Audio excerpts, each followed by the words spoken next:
All right, welcome to our project presentation. Our project Every Day Shuffled. The members of the group are Taylor, Savannah, Nadia, Caitlin, and Stacy. Our topic is study replication using SAFMEDS to gain fluency in vocabulary terms.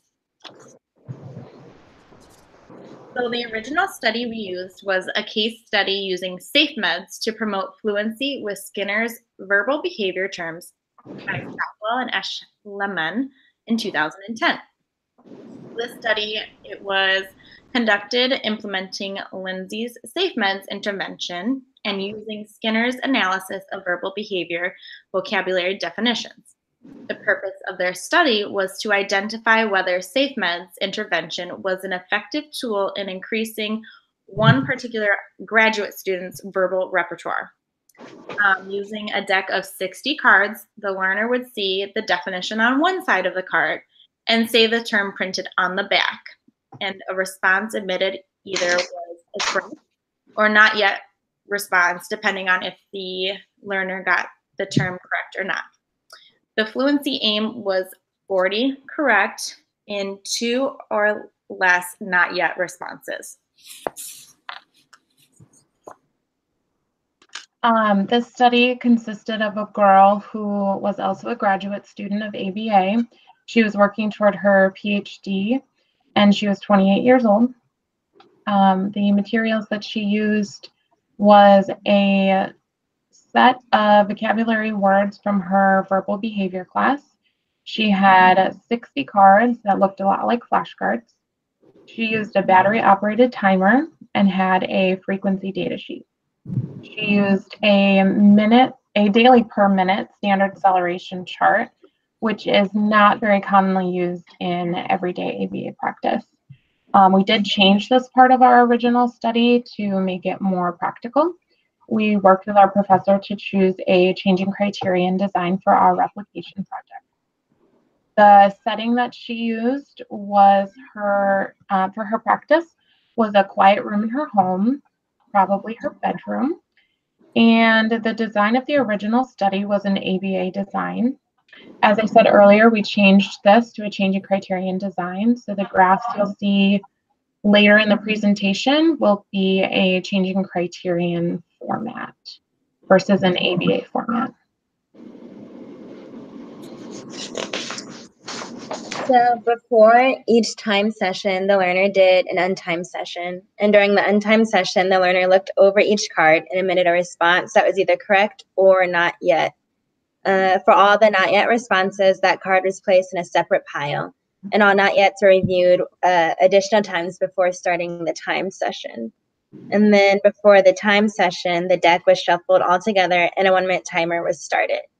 And then during the time sessions, the learner sat upright, and then for each card that was on top of the deck, a vocal response was made. Then this card was flipped over to see if it was correct. Cards were either placed in a correct or not yet pile, and this pattern continued until the timer went off. The learner did SAFMEDS for 10 days and completed 1 to 6 timings each day. At the end of 1 minute, responses were entered in on a frequency data sheet, and data was entered in for number of correct responses and not yet. She also entered in data for the date, length, location of the timing, and also the total number of the responses and the percent of correct. And then after this, the learner then went to plot the number of correct and not yets on her standard acceleration chart.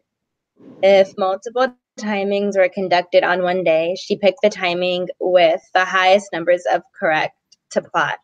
If multiple timings with the same amount of corrects occurred, then the timing with the lowest numbers of not yets were used. Okay, so the results from the study showed that the learner was successful at achieving the criterion level of 40 accurate responses and 2 or fewer not yets. She increased her correct vocabulary words from 16 words per minute to 44 words per minute, and her not yets from 4 words per minute to 0 per minute.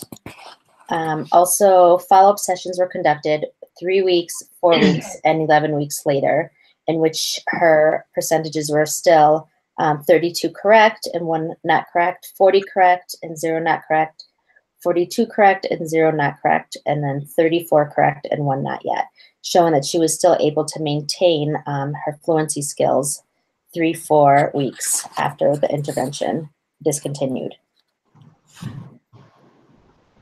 So some of the limitations in the study were the difference in the SAFMEDS characteristics and stimulus control. So the learner may attend to irrelevant stimulus features. Also, the learners continue to practice the terms within and outside of the academic course.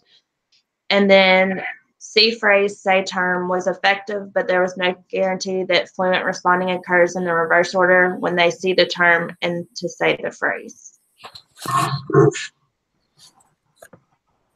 Okay, so we're now coming to some of our supporting literature. And the first article we found was, let's see, it was by Ogden R. Lindsley called Precision Teaching, Discoveries and Effect. And this was 1992. Lindsley developed a precision teaching tool in the 1970s known as SAFMEDS to help students increase their frequency skills, both in accuracy and speed with concepts or definitions. Once again, SAFMED stands for Say Fast, a Minute Every Day Shuffled.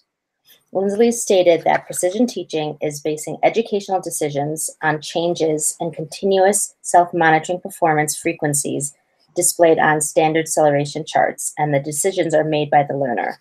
Precision teaching has been a successful tool used to teach children, college students, and adults with and without disabilities. Precision teaching and SAFMEDS uses simplified tools and methods such as monitoring frequency daily, self-recordings, and standard charting tools as academic interventions. According to Lindsley, while using SAFMEDS as an intervention to achieve fluency, other skills such as longer retention, greater endurance, greater generalization, to application, performance aims for teaching, and standards for aims and evaluation were also acquired. These performance results are known as the acronym REAPS. And then lastly, Lindsley also stated that whenever precision teaching has been used, it almost always doubles students' learning at medium cost per teacher per year, no higher than $90, which that was in the 90s, so a lot has changed.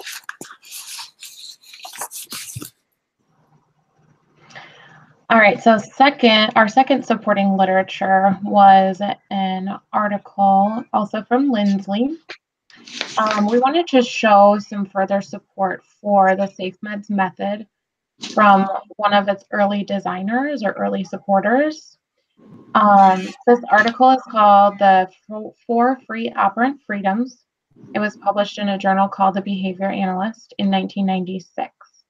So it's a little outdated, but it demonstrated a lot of concepts that are behind the theory of why SAFMEDS is effective.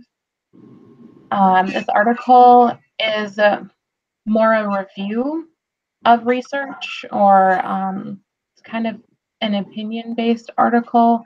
So it's not really research findings. But in it, Lindsley talks about free operant conditioning. This term was coined by B.F. Skinner and is now more commonly known as free responding. The quote I included here from the article says, "The experimental organism is free to respond at any time." And I think that's an interesting way to think about learning. We're all free responding organisms, and we are free to participate in learning and free to learn what we want to. So Lindsley uses this article to explain to readers the 4 free operant freedoms. He states that learners are free to present their own stimuli, they are free to form responses, and they are free to repeat responses as many times as they need to master a concept, and they're also free to speed through their responses. Lindsley presents the theory that SAFMEDS is a good study technique because of the 4 free operant freedoms of human behavior. He supports SAFMEDS because when using SAFMEDS, the learners are free to present their own stimuli. at their own pace. So you're free to learn at your own speed. Learners can make their own learning materials. You make your own decks of flashcards. Learners can choose their own content, so you get to choose what you want to learn. And learners are free to repeat responses until the content is mastered. And they're free to speed through the deck at their own pace, which is kind of the goal of SAFMEDS. The goal is to kind of increase your fluency. Lindsley used SAFMEDS in graduate level classes that he was teaching at the time that he wrote the article. He found that students were twice as fast if they presented their own stimuli than if another student held the deck of cards for them. Students who created their own decks of cards didn't lose them. He actually tried to provide students with decks of cards one semester to save them some work, but a lot of them lost their decks of cards. So I think everyone in this group would agree that SAFMEDS cards are time consuming to make, but if you make them yourself, you're going to be a lot more responsible with them. So that was his findings. And so Lindsley supports SAFMEDS because of the theory of the 4 free operant freedoms in his practical experience.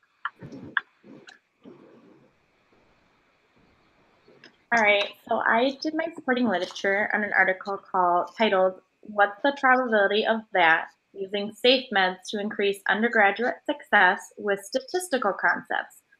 So Beverly et al. In 2009 wanted to increase first-year undergraduate psychology students' performance on basic statistical facts and statistical definitions. The researchers were interested to see if the SAFMEDS procedure would build fluency and increase complex learning for the participants of the study.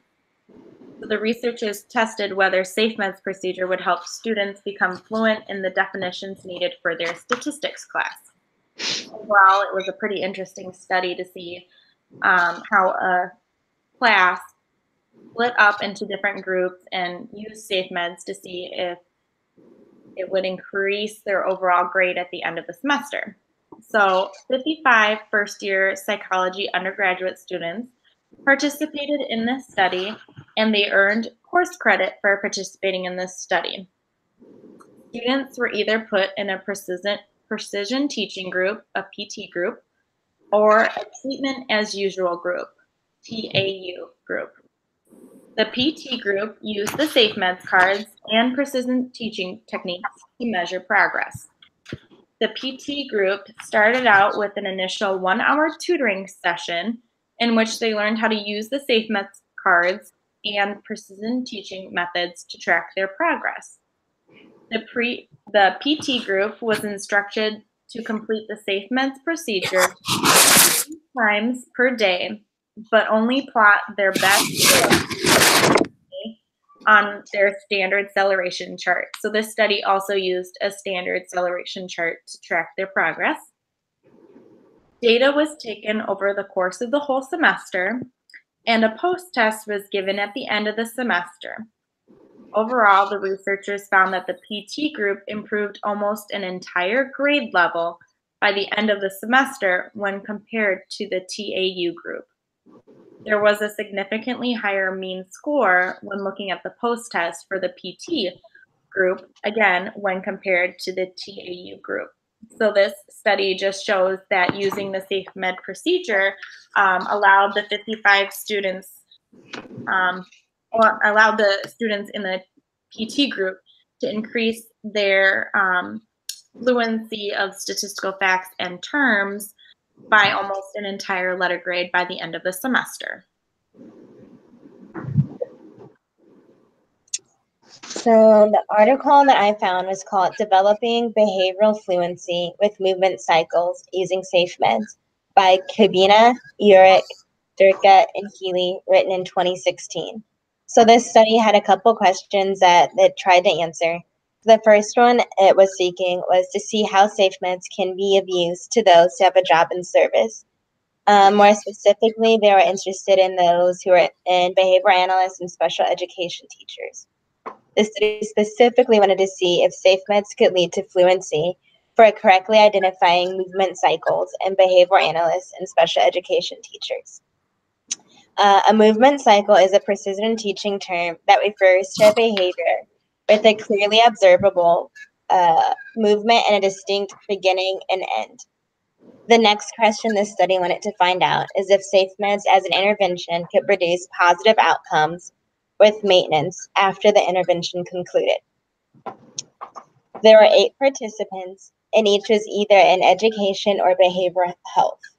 All participants held a master's degree in ABA, special education, or psychology. 5 out of the 8 were also BCBAs or in the process of becoming BCBAs during the study. The participants were also involved in jobs in which they had to label or pinpoint a behavior frequently. The study was conducted at a private school located in the eastern part of the United States. This school provided services to children ages 3 to 21, and each child had a diagnosis of autism. Experimental sessions took place in office locations that had a table, desk, chairs, and other office supplies. Practice sessions took place during the participants' normal work days. So this means that the practice sessions could occur at different times throughout the day. The dependent variable was correctly labeling SAFMEDS cards. A correct response was given when the participants set the specific movement cycle given to the card. The independent variable was increasing frequency in relation to a criterion. A multiple probe, multiple baseline across participants design was used. During baseline, all participants completed one trial, which was a 20-second timing, each day on the deck given to them for 4 consecutive days. All of the other participants did a weekly probe baseline until intervention was started. When the criteria of 10 correct responses in 20 seconds with less than 1 error across 4 consecutive data points was reached, then the intervention could be started. So the intervention phase included daily building, frequency building, or practice with the signed SAFMEDS tests. So the intervention was each day at work. The results of the study concluded that SAFMEDS did produce behavioral fluency, and as an intervention can also produce strong positive outcomes with maintenance once the intervention phase was concluded.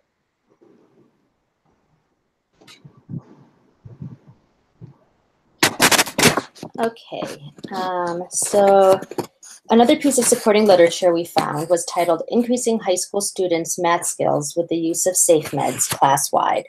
In 2016, Hunter, Beverly, Parkinson, and Hughes conducted a study in the United Kingdom examining the use of SAFMEDS in a high school setting, targeting basic math skills across a whole class. There is evidence that many students reach high school without the basic math skills they should have acquired in primary school. Specifically, in 2012, in the United Kingdom, only 33% of students achieved above a B grade for General Certificate of Secondary Education math. With this being a major concern, since math skills are critical in everyday use, they decided to do this study. And then they had another concern, which was that there was little to no research at this time assessing the effectiveness of the use of SAFMEDS on a class-wide basis with a mainstream high school population. So the purpose of the study was to evaluate the use of SAFMEDS to teach math skills across a whole high school class. And then the participants of the study were 48 high school students, 21 of them were male, 27 female, between the ages of 11 and 12.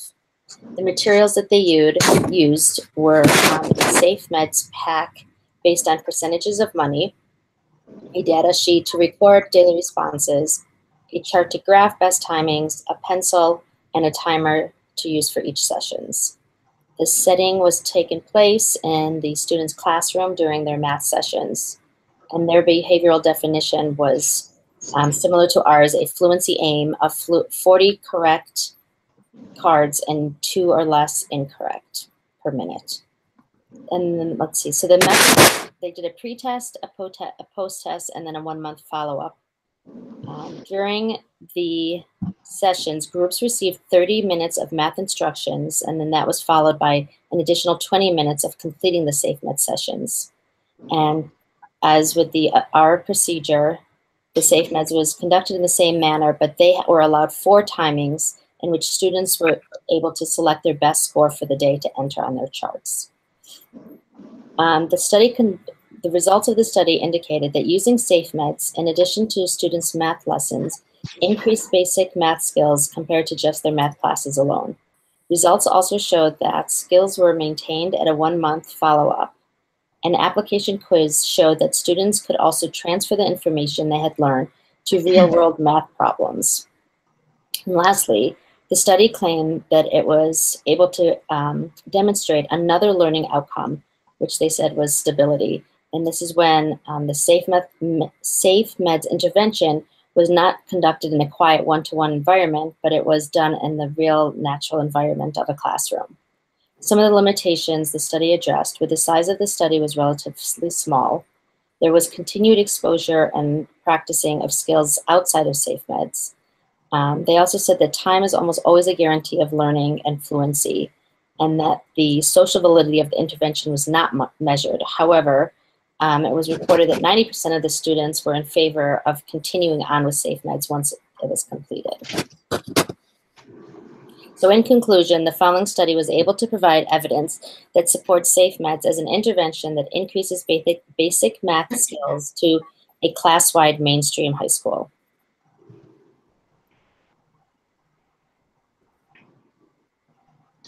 The next study, the study that I found was an examination of in fluency-based strategies. So it looked at SAFMEDS and generalization. The participants for the study, it was 1 male and 5 female. They were graduate students, and they were enrolled in a 10-week course. The materials that they used for the study, they were given 2 sets of flashcards and 45 term definition pairs. The 2 sets of flashcards were both in 2 different formats, and they had timers, self-timers, and then they had an internet timer that visually displayed a countdown, and it sounded a loud tone whenever the timer reached zero. The sessions, they took place in a university classroom, and they only met once a week during the 10-week period. The behavioral definition that they gave was the correct definition presented vocally by the student, and it was the definition that was printed on the card. The method of the study, each student, they received a new set of training cards on the first, 4th, and 7th days.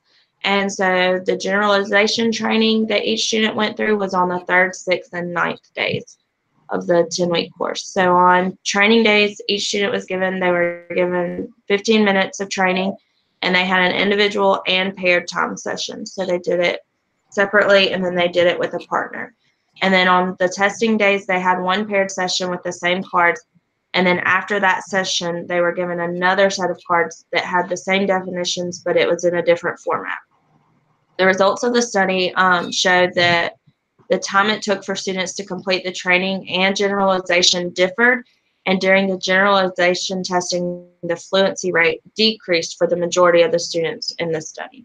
So some limitations that were present during the study, the students, they were allowed to take their flashcards home after each class. So if some of the students studied more at home than others, it's unknown. Another limitation was using a count up timer instead of a count down timer.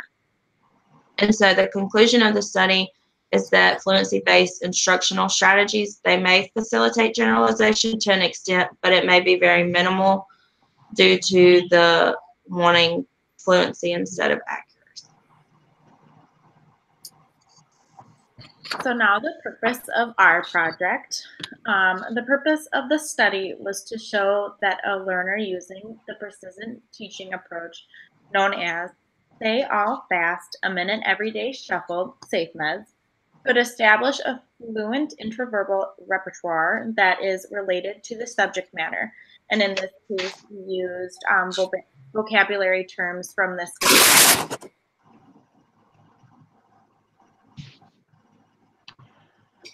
So our participants So we had 5 participants: Caitlin, Nadia, Savannah, Taylor, and myself, Stacy. Our setting was in a quiet room in our home. I think most of us used our study area that we would typically study in. The materials that we used, we each created a deck of 60 vocabulary cards consisting of vocabulary words from this class.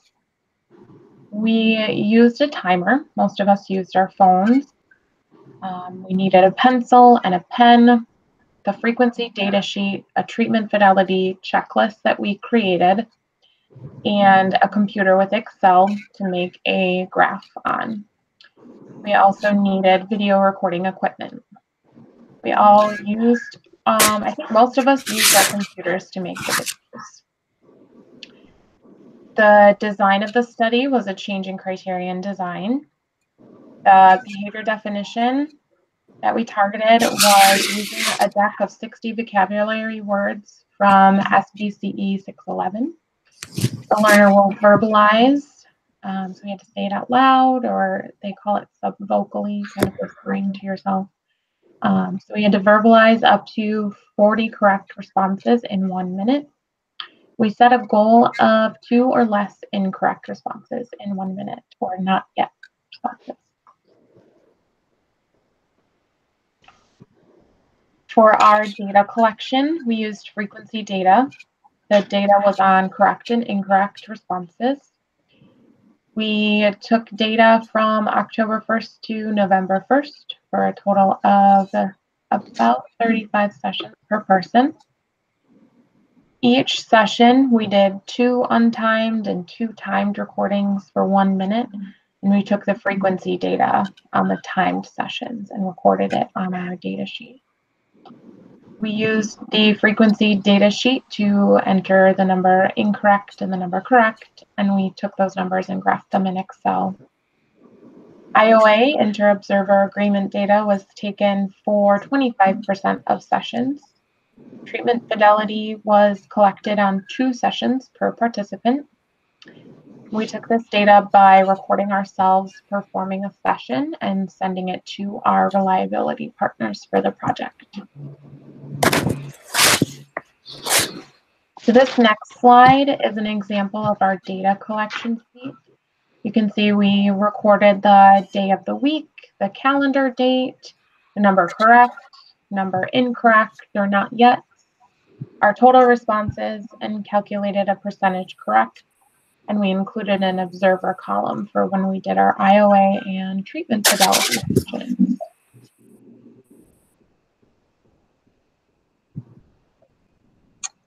So for our baseline phase, we started on October 1st and continued until a stable rate of responding was reached. We each performed a timed session without a previously untimed session. During each timed session, we sat down upright holding the deck of cards in their left hand and flipped with the right hand. If the learner was predominantly left-handed, they would hold the cards in their right hand and then flip with their left hand. Looking at the definition on the front of the card, the learner will emit a vocal response and then flip the card over to see if we were correct. Then we would place the cards in either a correct pile or in a not yet pile. Cards could be placed in not yet if we were incorrect or if we skipped the card. We continued this manner until the 1 minute timer went off, and then we stopped. After this, we counted the pile of corrects and not yet cards and recorded these numbers in the correct column on the data sheet. We also included the date, length, total number of responses, and percent of correct responding for that timing on the data sheet.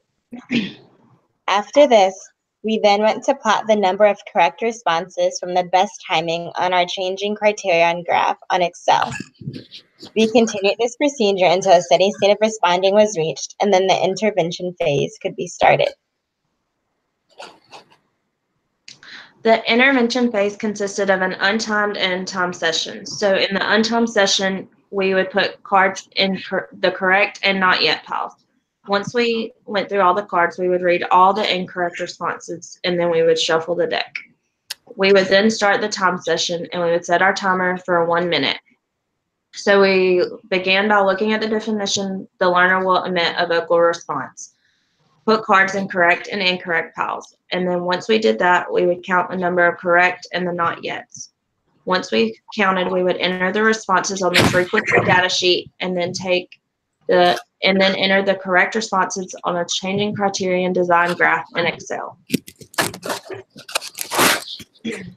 Okay, so then the way that we calculated our IOA data was that each participant, which is each of us, recorded 9 videos across 4 different days. The sessions were of ourselves implementing the SAFMEDS intervention through taking videos through our camera of our computer. And then after that, we would submit our videos to another study participant who would watch and record the data on correct and incorrect responses. The IOA data was collected using total count IOA, which is the smaller count divided into the larger count times 100, equaling the total count. IOA was calculated for 25% of our sessions in every phase. And so this is an example of part of our IOA data sheet. And as you can see, this is an example of mine. I'm the learner, Nadia.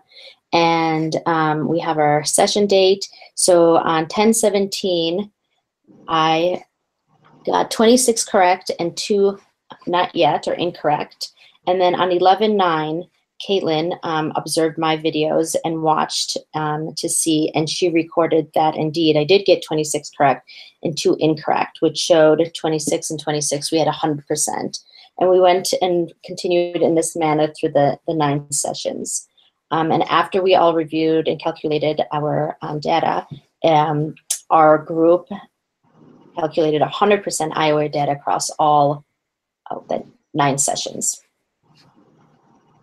So the next is treatment fidelity. Each participant recorded 2 video sessions on different days. The video was then sent to another participant in the study. This happened to be the same person that we sent our IOA data to. The reliability partner used a data sheet and checklist to take the data, and the checklist included procedural steps to ensure that they were completed.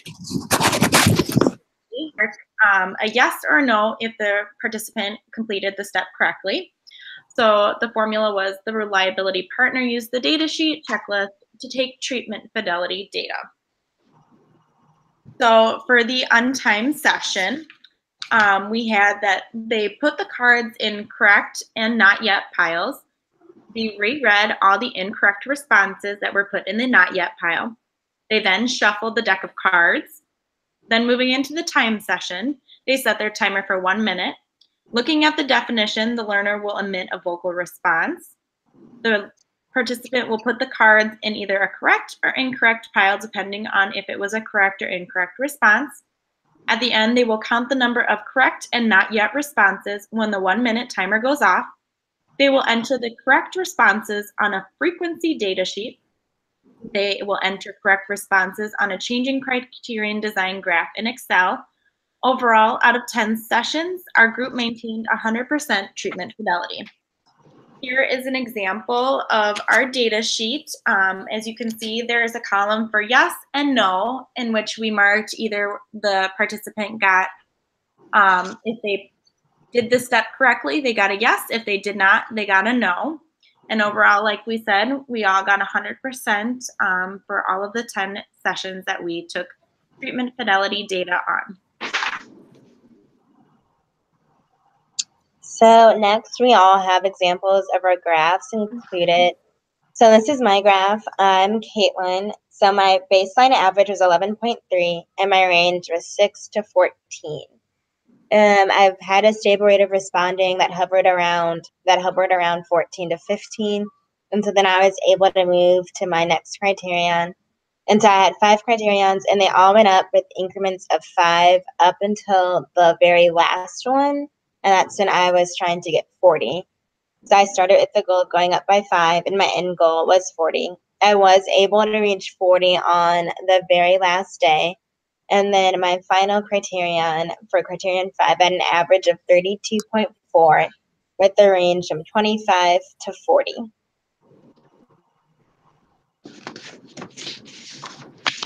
Okay, this is my graph, and so my baseline average was 3.8. It ranged to 2.5, so on my 5th day I got 5, and so each criterion went up by 5. So I started with goal of 5 and then ended with the goal of 40. I did not reach the goal of 40. I got to 33 was my highest in my final criterion on day 33. And then, so the average for my criterion 5 was 27.3 and then 26 through 30. Okay, and my graph, and it looks like my baseline was about 9.6, and then which I started at making sure that I had 15 for my next criterion, and we went up by 5. So, and then we made sure that we had some stable responding before moving on to the next criterion. So, let's see. It took me about 6 criterions to finally reach 40. And as you can see, some of my criterions ranged between 1, 2, 4, and some were up to took me 8 times to move on to the next criterion. Like I did say, my final criterion was it ranged between 34 and 42, and the average was 36.4. All right, so this is my results. I'm Stacy. I started with a baseline of about 6.4. That was my average. My range was between 6 and 7. I had a total of 6 criterions that increased in increments of 5. So I started with a goal of 5 because my baseline was at 6. I ended with a goal of 40, but I did not reach 40. My data was very stable between 30, 35, that whole last criterion for quite a few sessions. So my final criterion was criterion 6. I had an average of 30.3, 30.5 correct responses, and a range of 26 to 35. I'm Taylor, and these are my results. My baseline average was 5. My baseline range was 2 to 8. I had 4 criterions with increments of 5. Started with a goal of 5, ended with a goal of 40. However, I did not reach 40. For my final criterion, I had an average of 25.15, and my range was 21 to 28. So overall, I had an increasing trend line, but I did not reach the goal of 40. So we wanted to include some limitations of our project. Some of the things that our group discussed were the note cards that we used. Some of us printed out the cards and glued them onto index cards, which made them thicker and easier to flip through than plain slips of paper. So we would recommend using note cards or index cards versus plain slips of paper. Another limitation was our work schedules. This influenced how many sessions we could complete a day. The time of day also influenced our response rates. If it was late at night, we tended to score lower. We also had family obligations that interfered with study time. Other classes interfered with our ability to take the data and perform our sessions. The graph and the design of the study presented difficulty because the original study was an ABA design and used a standard acceleration chart, but we ended up working with our professor and switching over to a changing criterion design and graph for our replication because it was much easier than using a standard acceleration chart. We felt that we memorized the format rather than the definitions of the cards. So if we're looking back and we're